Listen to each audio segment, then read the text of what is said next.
Fala, família palmeirense, tudo bem por aí? Quinto vídeo da série, hein? 1, 2, 3, 4, 5. Depois a gente volta a falar sobre esse assunto. Palmeiras tem o mês de setembro complicado, um golzinho só, hein? A gente vai lembrar junto quem fez esse gol, teve polêmica e teve também data FIFA, que para nós não costuma ser positivo, mas vamos conversar sobre isso. Na sequência, começa outubro, onde tudo parecia que ia dar errado, parecia que o ano iria se acabar, mas, de novo, o 5 da virada, onde tudo se transformou e vamos falar. Setembro e outubro, quinto vídeo da série Retrospectiva Palmeirense em 2023.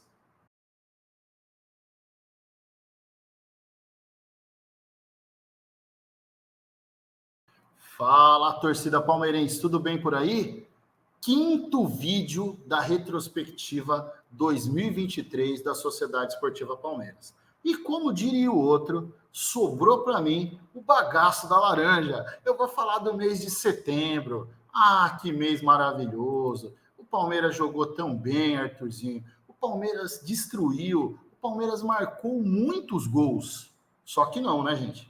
O mêsinho desesperador. Então vamos começar pelo primeiro jogo. Eu vou presentear Arthurzinho, que no vídeo anterior, assistam o vídeo anterior, a gente até faz uma homenagem para ele no final do vídeo, estava de chinelinho e não estava no vídeo, mas agora ele está aqui, está reluzente, animadinho, e ele merece falar desse jogo incrível tecnicamente, o jogo aonde o Palmeiras vai na Zona Leste de São Paulo, Arthurzinho. E fique à vontade aí, descreva o que aconteceu aquele dia. Fala Marcão, fala Fê, toda a rapaziada do chat aí que tá comentando, que tá assistindo, nossos telespectadores maravilhosos aqui do canal Tá Lá Dentro. E é verdade, dei uma de chinelinho e até falar que dei uma de Valdívia, mas isso aí pode criar muito atrito, né? Entre as pessoas, os espectadores que estão assistindo o vídeo. Com fibrose ou sem fibrose? Posso ser cancelado. Brincadeiras à parte, que jogão, hein? Aliás, que meizão, como já adiantou o Marcão. Eu acho que esse é um dos primeiros jogos desse mês que a gente vai ter aquele mesmo sentimento de cadê o meu Palmeiras, né? Até esse exato momento, Palmeiras voando na Libertadores, forte, e no Brasileiro, aquele jeito, né? Uma massa de completamente sem forma o Palmeiras, né?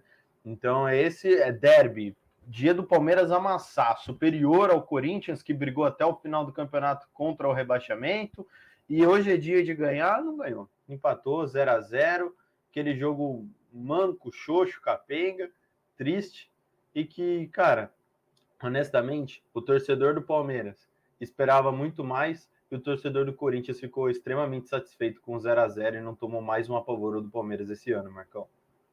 E começava aí, né, Fê, a saga do Breninho, né?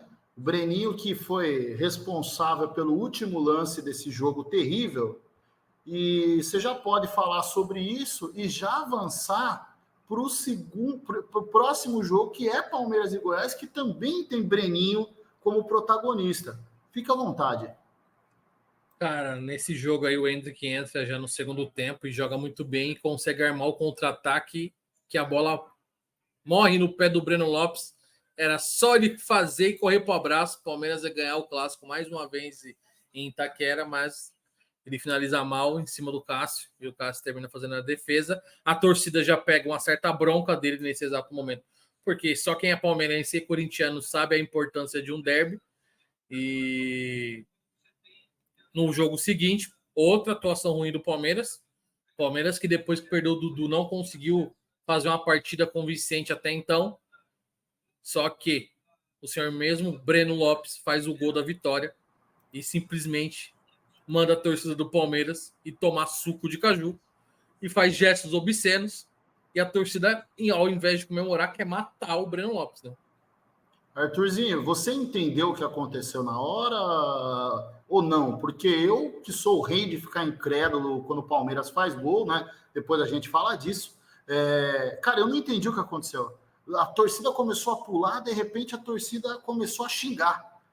e o Breno sendo contido pelo sempre o Luan, né? O Luan estava lá tentando ajudar, para com isso, não sei o quê. Você entendeu o que aconteceu na hora? Ó, Marcão, honestamente, pra gente que eu acho que não estávamos no estádio, foi mais uma coisa que você viu depois do jogo, né? O gol do Breno sai no finalzinho. Um gol bem bosta, para falar bem a verdade. Um gol bem feio. E assim, é aquele gol, cara, que a gente fica torcendo, né? Se não vai na vontade, se não vai na habilidade, vai no gol cagado, pelo amor de Jesus Cristo. E foi. E foi isso. E aí você tem o espasmo do Breno, que é, em vez dele ir comemorar com a torcida e vibrar, falar, putz, estou jogando muito mal, então fiz um gol, vou extravasar. Ele extravasou de um jeito completamente negativo, não teve cabeça para lidar com a crítica. E aí, parafraseando o Felipão, não foi tomar suco de caju, mas foi vai tomate cru e dar o dedo para a torcida, né? Não por um, os dois, mas e aí compra uma briga gigantesca. Eu acho que para o torcedor que estava em casa, e aí os outros que estão acompanhando e estão revendo com a gente nesse momento vai se identificar, eu acho que o momento foi só de muita festa, que era eram 3 pontos importantes para o Palmeiras. E aí depois você começa a lidar com a raiva de você olhar no Instagram, olhar nas redes sociais e ver que de fato o Breno deu o dedo para a torcida do Palmeiras. Então, a única coisa que foi de relevante nesse jogo, Marcão, e que eu acho que até nas coisas positivas algo se tornou negativo, foi os 3 pontos do Palmeiras e o único gol que ia marcar no mês.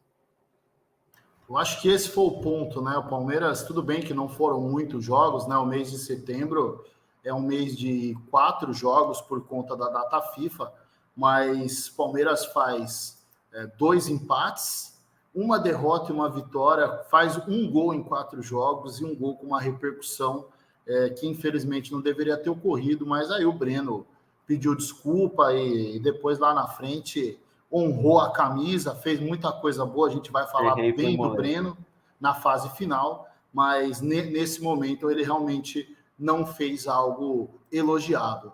Felipe, aí vamos para o sul do Brasil, região em que o senhor reside, não estamos no mesmo estado, no caso, o senhor em Santa Catarina e o jogo foi lá no Rio Grande do Sul, lá precisamente em Porto Alegre.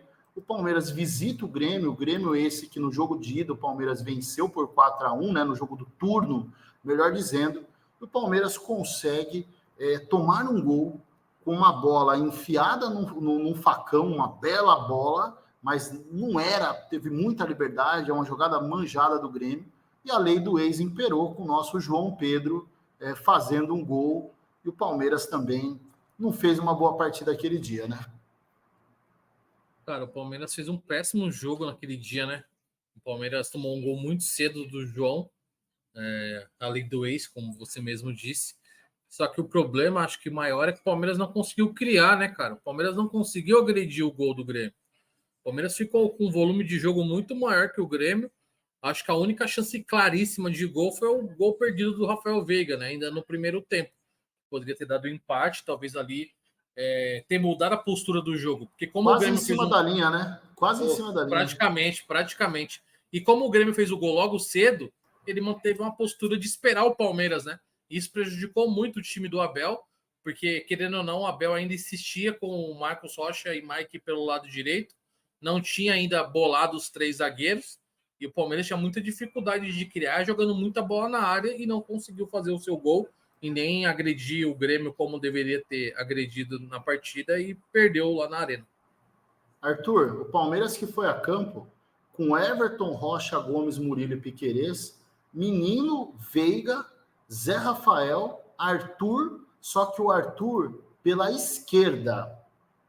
Arthur, o Endrick mais centralizado, porque aí já começa a tomar um pouco de corpo, embora quando a gente falar de Libertadores não vai ter, o Endrick começando a jogar um pouco mais na temporada, e na direita o Mike, e que funcionou muito bem no jogo de ida na Libertadores, porém, nesse dia, o Palmeiras não fez uma partida incrível. Se você for olhar o número, o Palmeiras chutou 18 vezes a gol. O Palmeiras teve 66% de passe de bola, mas foi aquela posse de bola. O Palmeiras foi um arame liso nesse dia, né, Arthur? É isso. Criou muito pouco e, cara, nesse tipo de jogo, né, que, igual o Fê falou, existem jogadas que você não pode perder. E a gente viu, né? O Rafael Veiga não quis criar caso com a torcida do Grêmio e, igualzinho fez contra o Inter, perde um gol inacreditável dentro da pequena área, sim, mas é daqueles gols que, cara, você não consegue dar mérito pro goleiro, é totalmente demérito do Rafael Veiga, que perde um gol, assim, ridículo. Eu acho que isso, por si só, a gente consegue ver as coisas, né? O Grêmio, ele vence o jogo com um gol do brilhantíssimo Luis Soares, que açucara, né, para o João Pedro fazer o gol. Então, o gol é mais do Soares do que do João Pedro. Então, é isso, é uma bola. Se eu tenho plena convicção de que se o Palmeiras faz aquele gol, ou ganha ou termina empatado, porque o Grêmio também não faz mais nada durante o jogo. Mas é isso, acho que junta a fase e principalmente o momento daquele Palmeiras, que era um Palmeiras completamente fragilizado depois da perda do Dudu, de tentar entender o que ia fazer com o time. E até o momento, cara, o que estava fazendo era só apresentar um futebol muito medíocre. Inicia-se aí o Calvário Alviverde, para qual posso até pedir para quem está aqui nos acompanhando nessa retrospectiva, é assim, qual foi o pior jogo entre setembro e outubro? E fique à vontade para dissertar sobre aqui, comente e fale sobre, porque é difícil você eleger algo ruim no meio de tantos jogos que a gente, quando lembra, dá vontade de chorar. Bom, Calvário iniciado, aí o Palmeiras vai à Bomboneira para fazer o primeiro jogo da semifinal, mais uma vez o Boca Juniors, onde o Palmeiras acaba assinando a carteira de cliente, infelizmente, e fez um jogo lá, onde Ezequiel Barco deitou literalmente para cima da defesa palmeirense. O 0-0, na minha humilde opinião, Fê, eu gostaria de saber a sua, foi para ser comemorado, porque o Palmeiras não mereceu empatar aquele jogo. O time teve mais sorte que juízo, né? O Palmeiras muito mal mais uma vez, mesmo jogando com os dois laterais dando muito espaço pelo lado direito da defesa. Eu lembro de uma chance clara do Palmeiras, que foi um chute do Arthur, logo no início do jogo, e não lembro mais de nada de útil do Palmeiras no resto da partida. O Palmeiras conseguindo trazer esse 0-0 para São Paulo, eu, pelo menos, estava muito feliz por não ter perdido o jogo de ida. E você, Arthur, ficou animadinho? Falou aqui vai ser diferente? Em casa eu decido, foi isso que você falou. Olha, eu só queria dizer que tudo bem que isso aconteceu no jogo da volta, mas esse otário desse Ezequiel Barco vai subir em cima da bola e perdeu a Libertadores igual nós, seu trouxa. Mas sim, exatamente. Eu acho que o resultado... Aliás, Marcão, você falou animadinho. Acho Pisar que em cima da bola dá azar, né? Soteudo que o diga, né? Só trouxa faz. Então, eu acho que, principalmente, o sentimento não foi nem ficar animadinho, foi aliviadinho. Eu acho que essa é a palavra. Porque você via um Boca criar chance, o Cavani perder gol inacreditável de cabeça, gol anulado do Boca Juniors, e você falando, meu Deus, acaba jogo, pelo amor. Merentiel também perdeu. Merentiel, verdade. E aí trazer esse 0-0 para o Allianz Parque, de longe não era um resultado positivo antes da partida, porque deixa as coisas muito abertas e nós vamos ver como de fato não foi um resultado bom. Só que naquela circunstância se torna um resultado maravilhoso, você não perder na Argentina e poder ter a chance de decidir e ganhar de um gol de diferença e se classificar no Allianz Parque. Aí quando você fala, né, Fê? Tá ruim, mas vai melhorar. Começa o jogo em Bragança, a bola sobra para ele, Hendrick, menino diferente, corre, tira do goleiro, gol bonito. Aí eu confesso que eu falei, agora vai. Vamos ganhar do Bragantino, vamos ganhar do Boca e tudo vai acontecer positivamente. Partiu o tetracampeonato, já estava todo empolgado falando em Libertadores e ótima campanha do brasileiro, mas só que não, né, Fê? Como que terminou lá a partida em Bragança? O Palmeiras inicia muito bem, mesmo jogando com o time reserva, faz 1-0 com o Hendrick, e da metade em diante do segundo tempo, o time esquece como jogar bola e mete 2-1, o Bragantino vira o jogo com um gol de pênalti, depois um gol logo perto do final do jogo. O Palmeiras perde de novo e vai pressionado jogar contra o Boca. E aí, Arthur, o que aconteceu com o Boca vindo aqui? Como que foi o jogo? Eu acho que é aquilo, né? É o jogo que todo palmeirense só queria esquecer. Igual todos os jogos recentes contra o Boca, né? Eu acho que essa é a palavra. Palmeiras e Boca na Libertadores é simplesmente uma coisa inacreditável. De como que um time tão patético quanto esse time do Boca consegue ser tão superior todas as vezes jogando contra o Palmeiras. E não digo nem superior em relação ao futebol. Eu digo superior em relação a saber jogar essa competição mesmo. Palmeiras é tricampeão, Palmeiras bate em River, Palmeiras bate em Flamengo, bate em times grandes, São Paulo, Atlético Mineiro, e mesmo assim contra o Boca ainda continua uma grande incógnita. E eu acho que nesse jogo é aquele que a gente vai lembrar, né? Que as primeiras críticas mais acentuadas e pesadas ao Abel começaram, justamente por ele não ter escalado o Endrick, nem o Kevin de titular de novo, ter deixado só para o segundo tempo. E o Palmeiras sai perdendo o jogo, gol do Cavani, jogada do Merentiel. O Palmeiras teve que buscou 1-0, 1-1 com o Piquerez, um golaço de fora da área, e aí assina os pênaltis, tendo que jogar contra um time que o goleiro era uma proporção meio bizarra, a cada 10 pegava 9, tipo isso. E você começa aí na frente. O Everton pega simplesmente o pênalti do Cavani. Talvez depois do Suárez, o melhor centroavante uruguaio que teve. O Everton pega. E o Palmeiras consegue perder 2 pênaltis seguidos e é eliminado da Libertadores de um jeito muito triste, muito sórdido. E com o destaque do Endrick, com o destaque do Kevin, mas ainda assim, com o Veiga perdendo pênalti, Veiga e Gustavo Gomes.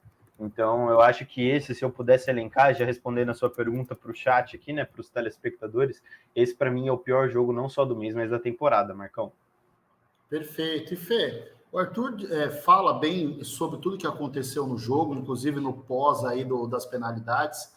Eu quero abordar o final ali da fala dele. O Endrick.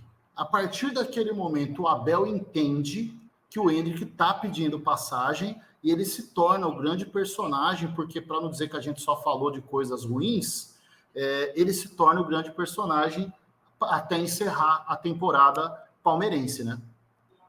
O Endrick vira a chave dentro do elenco do Palmeiras, ele lembrando que ele iniciou como titular, perdeu espaço e nesse momento volta a ter oportunidade novamente, né? Mas ainda assim, até o jogo contra o Curitiba e São Paulo, que a gente vai estar falando sobre isso, o Palmeiras ainda jogando com a linha de 4, né? E o Endrick não tendo o mesmo posicionamento ainda que ele foi ter há 2, 3 jogos para frente, onde ele vinha jogando de frente para o gol e não de costa para o gol, onde ele tem muita dificuldade devido à sua estatura e tudo mais. Perfeito. E assim, Arthur, para não dizer que eu só vou falar de coisa ruim, o que eu vou falar? O Marcão melhorou agora? Não, não melhorou. O Palmeiras recebe o Santos, consegue abrir o placar e tomar uma virada, e o Palmeiras consegue perder para o Atlético Mineiro com gol de fora da área do Hulk, na minha opinião, com falha do Everton. Mas não quero falar disso, porque eu cansei de falar de coisa ruim. Então, eu vou lhe presentear com um momento em que a coisa ficou boa. O Palmeiras vai a Curitiba, aleluia, faz 2 gols. O que você lembra desse jogo para a gente falar? Marcão, eu só queria dizer, antes só, comentando só, que existem jogos que você dá graças a Deus que você está na faculdade porque você não precisa assistir. E esse do Galo foi justamente esse. 2-0 mais triste de todos. Não vou nem comentar o do Santos. Eu acho que o próximo jogo, em especial do Curitiba, eu acho que é a virada de chave, né? Eu acho que a gente tinha comentado antes, né? Do Bragantino, primeiro jogo do mês, todo mundo esperando, na expectativa. E o do Bragantino, quando termina, é o jogo que fala assim: beleza, o Palmeiras vai focar na Libertadores e se passar do Boca, esquece o Campeonato Brasileiro, já era, até porque nessa altura do campeonato a gente já tinha achado que já era, e a gente vai focar só na Libertadores. E o Palmeiras perde a Libertadores, o Palmeiras vem em outra sequência de 2 derrotas completamente ridículas e vai jogar contra o Curitiba. É justamente aquele jogo de falar assim, cara, independente, se for o Bayern de Munique, o Palmeiras tem que ganhar, e aí você trata de um dos times que está na zona de rebaixamento, tem que atropelar, tem que vencer, e o Palmeiras ainda assim, com muita dificuldade, toma um gol do Curitiba que é anulado, e vai ele, né? Tem que ser ele, que não faz uma temporada boa, Gustavo Gomes, guarda o gol dele de cabeça, nem no finalzinho, Marcão, no finalzinho do primeiro tempo, Piquerez faz um golaço de fora da área, pegando de prima, bem parecido não, mas lembrando um pouco o gol que ele fez contra o Boca, e dá, né, essa sobrevida, dá de volta. Oi, prazer, 3 pontos, Sociedade Esportiva Palmeiras. O Palmeiras volta a vencer um jogo depois de tanto tempo. Depois de tudo dar errado, começa aí nesse jogo a sequência de 5 vitórias seguidas. 5. Número esse que no próximo jogo aparece de maneira extremamente incisiva. Eu que tive o prazer de ver alguns jogos no Allianz, 3, 4 contra eles, e sempre disse, Palmeiras está perdendo oportunidades de golear de maneira mais contundente o adversário da Vila Sônia. E fica aí para você, Fê, esse presente maravilhoso, penúltimo jogo do mês. Está acabando aí a nossa retrospectiva, nosso 5º vídeo de retrospectiva, mas é um jogo em especial, a gente tem que falar dele com bastante carinho. Eu nunca tinha visto, depois descobri que fazia mais de 50 anos. O Palmeiras recebe o São Paulo e ganha por 5-0 com gols de Breno Lopes, olha ele aí, 2 vezes, Joaquim Piquerez, 2 vezes, um pênalti que, meu Deus, hein? Meu Deus, que pênalti mal batido. E Marcos Rocha. O que você lembra desse jogo tão especial para nós, Fê? Foi nesse jogo que o Abel muda o esquema, né? Ele traz o Lan para o time e o Lan faz uma movimentação diferente com a bola e sem a bola, onde sem a bola ele faz a linha de 3, mas com a bola ele vira um primeiro volante e com isso o Zé Rafael tem mais liberdade para chegar na frente e o São Paulo não esperava isso e o Palmeiras consegue dominar o São Paulo desde o início.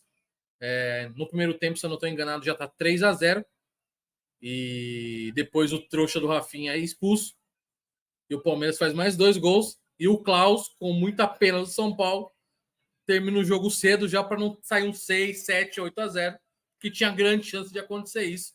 Eu acho que é o jogo, um dos jogos que foi dada a virada de chave do campeonato, que deu aquela moral para enfrentar o Botafogo mais à frente, né? Tinha um jogo antes ainda que era contra o Bahia, que a gente vai falar ainda nesse vídeo. Mas é um jogo muito importante para essa campanha do Palmeiras. E aí, Arthur, o que você lembra desse dia? Fê já falou bem, aí resumiu bem a partida, falou sobre a alternância tática proposta pelo Abel. O Breno faz 2 gols e aí, além do comentário anterior, quando o Fê fala do posicionamento antigo do Endrick, a partir do momento em que o Endrick tem uma referência para deixar o campo um pouco maior para ele, que é o Breno, e ele vem rompendo, dominando bola, ganhando bola nas costas do volante, aí ele, embora não tenha feito gols nessa partida, ele passa realmente a se tornar um protagonista, né? Não, assim, o Endrick, eu acho que depois daquele jogo contra o Bragantino, de fato vira uma chave muito grande de ser exatamente isso, protagonista. E eu acho que é um dos poucos jogos na temporada que a gente fala, né? Caraca, todo mundo hoje foi muito bem. Marcos Rocha criticado bem, Breno Lopes criticado bem, todo mundo, cara, todo mundo. E assim, vocês são malucos, cara. Vocês são extremamente malucos de não terem citado, mas talvez, cara, de laterais, assim, Vinha já fez muitos golaços e tal, mas o do Piquerez, cara, eu acho que foi um dos gols mais bonitos que eu já vi um lateral fazendo. Uma paulada, velho, no ângulo do Rafael para sacramentar os 4-0 ainda, né? Naquela altura, ou 5, não lembro. Acho que foi o 5º. Mas um golaço. E o Marcão ter destacado o pênalti mal batido do Piquerez em vez desse golaço, eu acho loucura. Esse é meu comentário de Palmeiras e São Paulo. E mais uma vez, o Tricas humilhado dentro do solo sagrado. É bom, foi o 5º gol do Piquerez, e obrigado pelo esse ambiente saudável de trabalho. Foi só uma cornetada de leve, Arthurzinho, mas realmente foi um gol sensacional do Piquerez, e os nomes se repetem, né? A gente fala muito em gols nessa temporada do Piquerez, fala muito em gols nessa temporada do próprio Breno ali na fase final, fala da questão do Endrick, fala de Rafael Veiga, Fê. Rafael Veiga, mais uma vez, assim como foi contra o Vasco, que a gente falou agora há pouco, o Palmeiras ganha de 1-0, um jogo amarrado contra o Bahia, e ele, o homem, Rafael Veiga, traz mais 3 pontos no último jogo do mês de outubro. E ressalto também a jogada do Endrick, né? Porque o gol saiu na jogada do Endrick. E esse jogo contra o Bahia poderia ter sido um placar bem mais elástico. O Palmeiras deu 29 chutes, desses 29, 9 foram no gol, só que somente um entrou, que foi esse gol do Veiga, mas o Veiga é indiscutível que ele foi a referência técnica do time na temporada como um todo, né? Mesmo em alguns momentos estando mal, ele foi o jogador que mais participou de gols, se eu não me engano, com 16 participações de gols na temporada.